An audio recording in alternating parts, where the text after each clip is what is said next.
हाय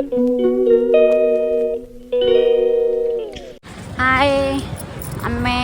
new year journey last आमर travel होची APJ Abdul Kalam museum सेटा होची 5टारे क्लोज हो जाउची तो आमे आगु आसिक पहुँची जाइछु तो आसिक एठी होची मोबाइल अलाउ नहीं था भितर को जमा भी से आमे बाहर मोबाइल रखिकी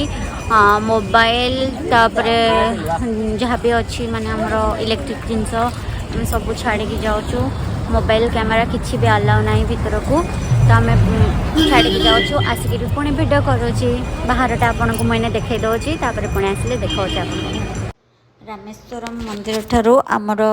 ए डॉक्टर एपीजे अब्दुल कलाम दूरता हूँ मात्र 10 ରୁ 12 किलोमीटर और बहुत पाखरे यहाँ अच्छी रामेश्वरम टेम्पल पाखरे पूरा अच्छे यहाँ सेकेंड आर एंट्री फीस किछि नाही समस्ते मागणारे माने जाई परिबे। आमे आसिकी पहुँची गलु बुलाबुली सारिकी आमे आसिकी पहुँची गलु तो बहुत सुंदर होता भीतरटा माने माने बहुत माने सी पिला बेलू कौन करते कौटी माने आमर जो क्षेपणास्त्र तैयारी हबाठू कौटी माने आरंभ होता कौटी होता सब प्रकार किए कौन अवार्ड पाई सी तांकर कुरान भगवत गीता पढ़ुले ये सब प्रकार विषय म्यूजियम आमर थुआई आम बहुत प्रकार हूँ देखलु सब जिन देखा पाइलु तार देखे दूसरी तार एंट्री गेट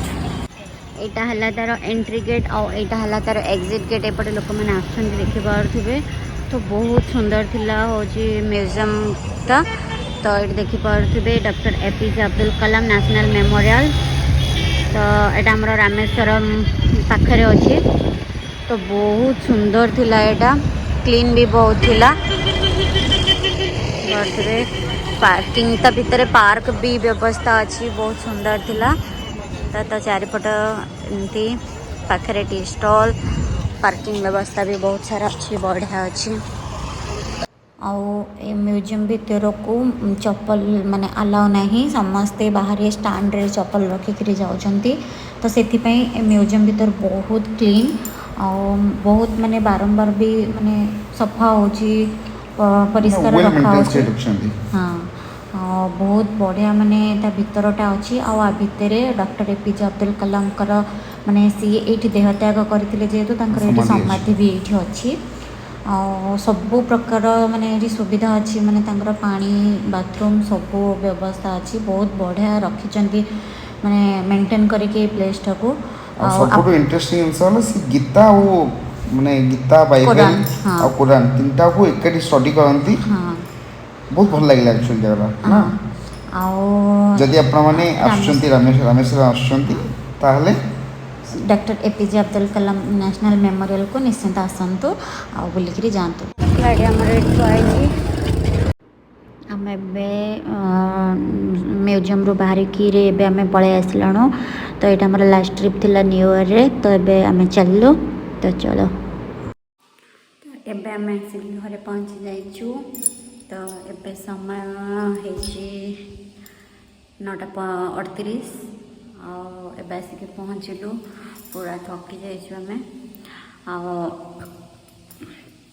पूरा माने ट्रावेलटा बहुत बढ़िया है न्यू ईयरटा बढ़िया कटिला आज ए ब्लॉगटा नया वर्षर ए ब्लॉगटा केमिति लागला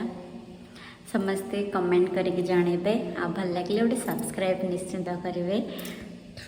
लाइक शेयर तो जमा भी भूलें आ भल लगे कमेंट करेंगे मझे ब्लॉगटा ये रखुची जय जगन्नाथ टाटा आ गोटे न्यू फ्रेश ब्लॉग रे पुणी देखा।